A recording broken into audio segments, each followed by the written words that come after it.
à toutes et à tous, nous nous retrouvons aujourd'hui pour un petit travail de collage de feuilles de riz, on pourrait appeler ça du mix média. Nous allons donc commencer par appliquer une couche de gesso sur notre support pour avoir quelque chose de parfaitement prêt pour notre travail de collage et de peinture. Donc rien de technique là-dedans, une couche uniforme, pas de pâté, on tire sur la peinture, voilà. On sort la grande feuille de riz qu'on a choisie. Je vais donc coller le bas de cette feuille. Ici, je veux le coin, bien sûr avec les oiseaux, les fleurs et tout ça. Mais si je fais comme ça, je ne vais pas pouvoir utiliser le reste de ma feuille, donc c'est un peu dommage. De ce fait, je vais déchirer autour de mon motif, de façon à déchirer ici jusque là, et à pouvoir du coup replacer le reste un petit peu plus en avant sur la page, sans me priver d'aucun de ces décors. Donc voilà à peu près à quoi ça ressemble maintenant que j'ai fait tous mes déchirages de feuilles. Donc j'ai un morceau ici, un morceau ici, un tout petit morceau ici pour remplir mon coin et un grand morceau là. Je vais déjà coller ces morceaux en place. On va, puisque c'est de la feuille de riz, enduire déjà le support. Avec une serviette, on pourrait se contenter de passer de la colle au-dessus de la serviette, mais pas ici avec une feuille de riz. Alors vous voyez que comme d'habitude, je travaille sur mon tapis en téflon, de ce fait, si je déborde un peu, ça n'a aucune importance. Je pourrais nettoyer très facilement mon plan de travail. Je place ma feuille juste au bord, de toute façon, pour ce qui dépassera, on utilisera une petite lime pour avoir des finitions nettes. Ici, je choisis de bien tirer, je n'ai pas envie spécialement d'avoir des plis, alors il y en aura quelques-uns, mais en tout cas, ce n'est pas le but d'en créer. Le but n'est pas de créer de la structure en froissant la feuille de riz ici. Alors, pour les endroits où j'ai pas mis de colle, voilà, je soulève et j'en rajoute.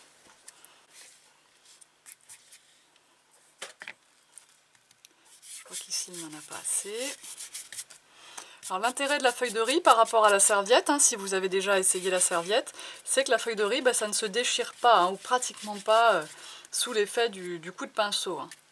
C'est très très rare d'avoir un problème de trou qui se forme avec une feuille de riz, alors que si on ne prend pas trop de précautions avec la serviette, ça peut arriver. Donc nous allons comme ça coller tous nos morceaux de feuille de riz.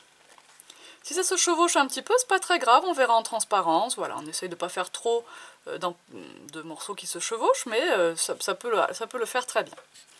Donc je colle tout ça et je vous rejoins.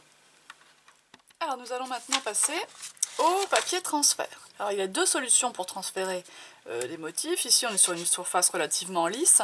Il y a le gel transfert ou le super transfert. Eh bien nous allons tester. Je dis que je pourrais utiliser des petits morceaux de partition un petit peu comme si je voulais réaliser un tampon de fond par endroit.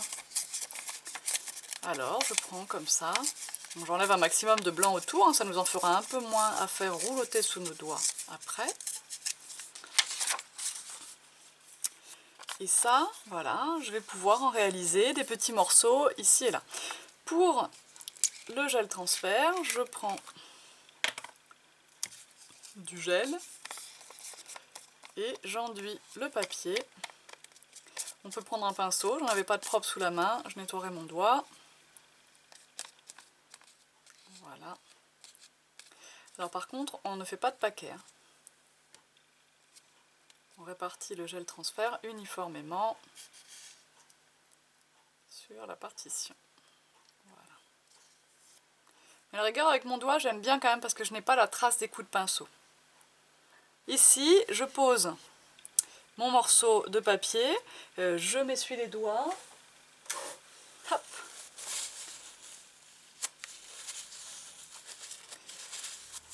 Et je maroufle bien pour qu'il n'y ait pas d'air entre le papier transfert et ma toile. Je peux laisser ça sécher et je vais revenir dans minimum, j'ai bien dit minimum, ça veut dire qu'on peut laisser beaucoup plus longtemps si on veut, mais on laisse au moins sécher 30 minutes. Alors je teste, donc mon super transfert sur ici un papillon que je vais placer par là, et je fais bien attention cette fois de mettre dans le bon sens.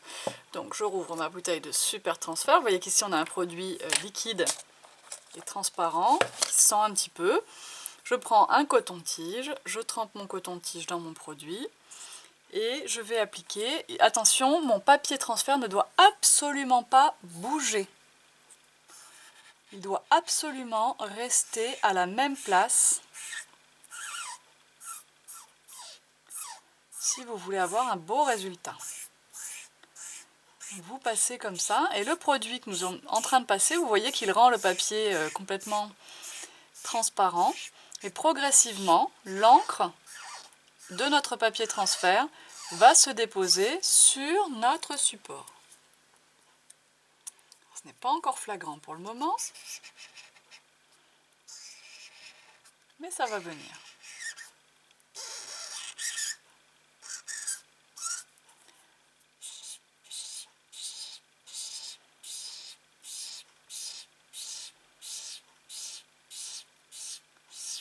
Patience, patience. Surtout, ne pas déplacer le papier. On voit très nettement que ce super transfert est plus adapté aux surfaces lisses parce que, évidemment, ça va se déposer surtout sur les reliefs de notre carton toilé. Ça va avoir du mal, évidemment, à rentrer dans les creux. Ici, avec ce produit, c'est vraiment seulement l'encre qui est transférée. Alors qu'avec le transfert gel ici, on a quand même une petite pellicule de papier qui va rester. C'est un petit peu différent comme procédé. En tout cas ici, voilà, mon transfert est réalisé sur cette partie de l'aile.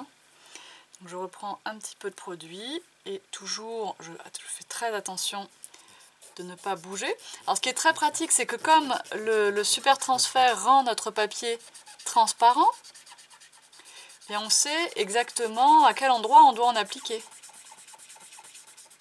Passant comme ça avec votre plioir, eh bien vous déposez l'encre du papier sur le support. Comme le support déjà n'est pas lisse, donc déjà ça ne nous aide pas, il faut être très vigilant à bien passer sur tous les petits détails pour en perdre le moins possible.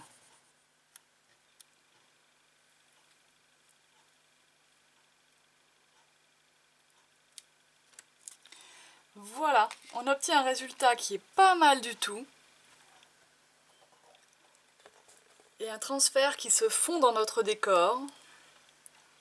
J'ai toujours l'habitude de monter mon support alors que maintenant j'ai un zoom. Voilà, ça c'est super joli, moi vraiment j'adore ça.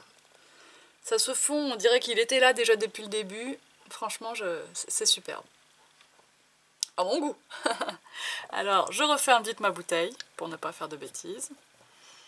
Donc, eh bien, super transfert adopté en sachant que plus la surface sera lisse, et plus il fonctionnera bien. Enfin, et mieux il fonctionnera, on dit en français.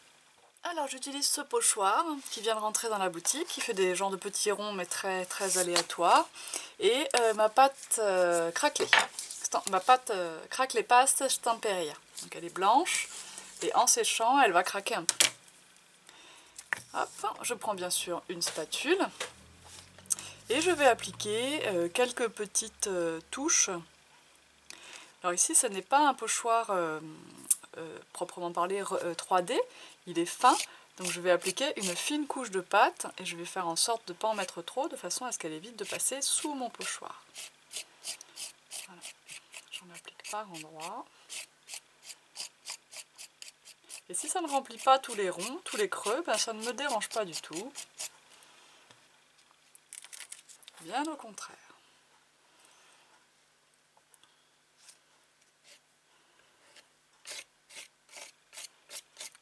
Ça peut me servir également aux endroits où j'ai des petits raccords de feuilles de riz que je trouve un petit peu trop voyants.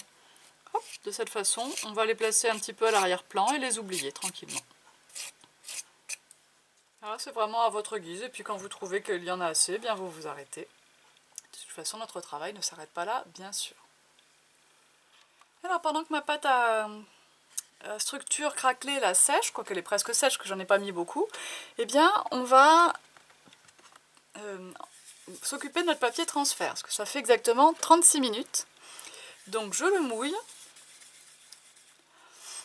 Et je vais faire rouloter la partie blanche du papier sous mes doigts. Vous voyez que je roulote, je roulote. Je vais essayer de zoomer. Hop.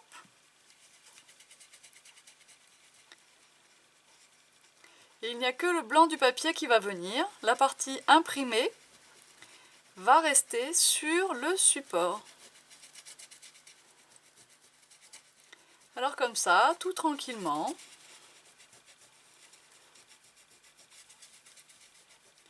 Si on voit que le papier résiste un peu trop, on le remouille.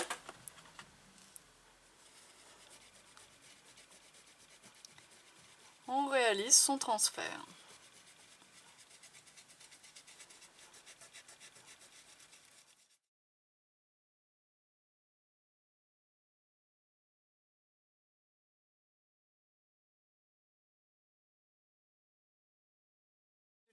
Alors cette technique avec le gel transfert, on l'utilise plutôt sur des fonds clairs.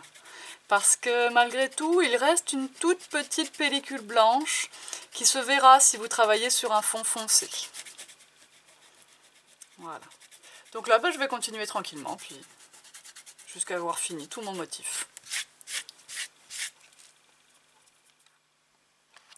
J'avais décidé également que j'allais utiliser cette planche de tampon, toujours proposée par Stamperia, exactement dans le même esprit, pour réaliser des petits décors sur ce fond. Donc ici, je vais par exemple rajouter la cabane à oiseaux, et je veux la réaliser... Alors je vais prendre mon bloc parce que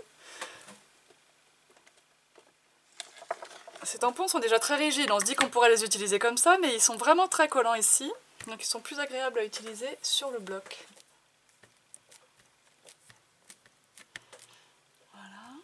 Donc j'ancre bien mon tampon.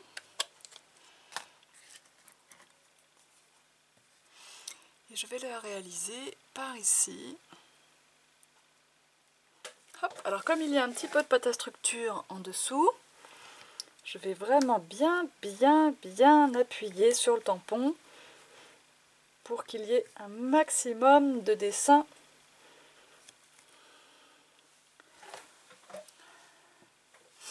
Voilà.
Alors pour terminer, pour continuer, j'ai voulu travailler avec des encres, des aquacolors, vous les connaissez, et j'ai choisi, je préfère les nacrés, C'est pour ça que je ne vous propose que celles-ci en boutique, même si elles sont un petit peu plus onéreuses que les Panacré. Voilà.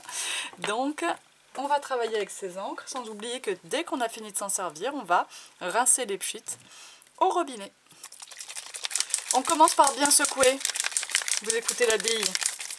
Pour que toutes les paillettes soient bien mélangées. On va commencer par le plus foncé, comme ça il sera un petit peu atténué par celle qu'on mettra après. Donc on y va un petit peu comme ceci.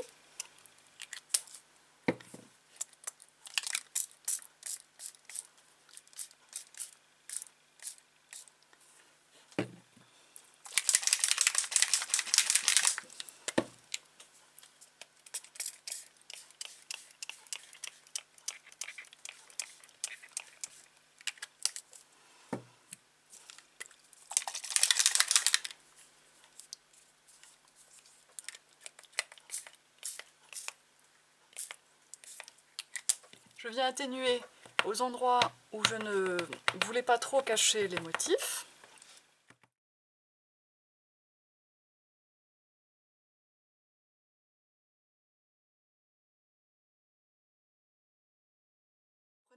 Vous prenez maintenant un petit peu de peinture blanche et vous allez repasser sur quelques détails de votre feuille de riz.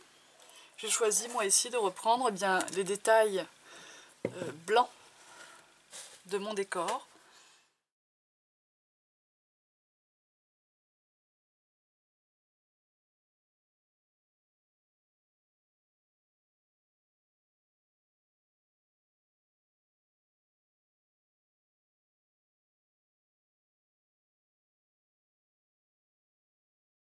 Pour amener un petit peu de lumière sur cette toile, on enlève un petit peu du gelato qu'on a passé au départ.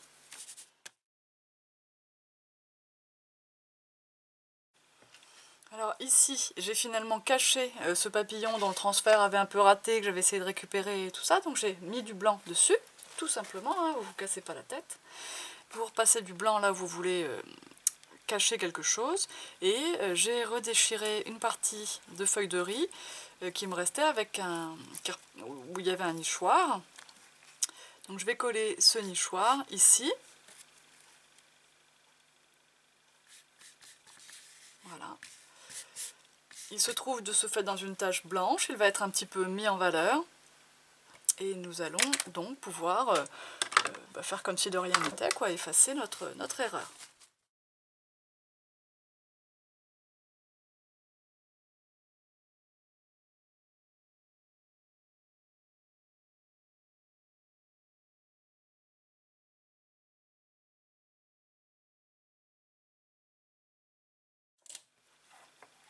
Bon, vous voyez que j'ai également disposé des décos bois que je vais coller en place ici. Et je vais utiliser également de la pâte transparente. Je souhaite mettre en évidence certaines parties de mon décor.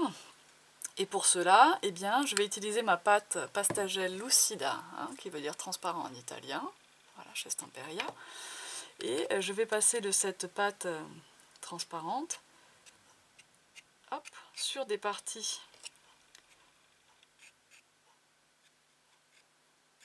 de ce travail. Et en séchant, cette pâte sera complètement transparente et mettra simplement en valeur ces petits décors.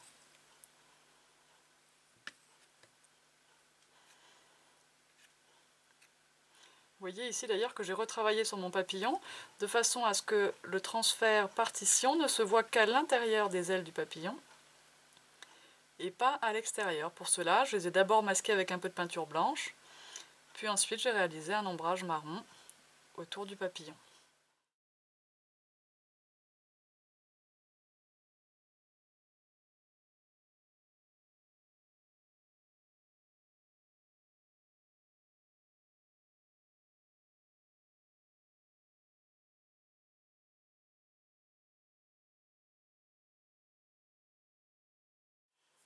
Voilà, il n'y a plus qu'à attendre que cette pâte sèche.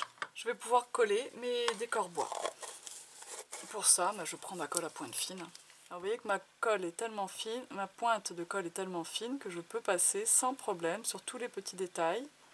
Et j'ai intérêt à le faire ici, parce que notre structure n'est pas parfaitement plate. Donc j'ai intérêt à ce qu'il y ait de la colle partout pour assurer une bonne tenue dans le temps.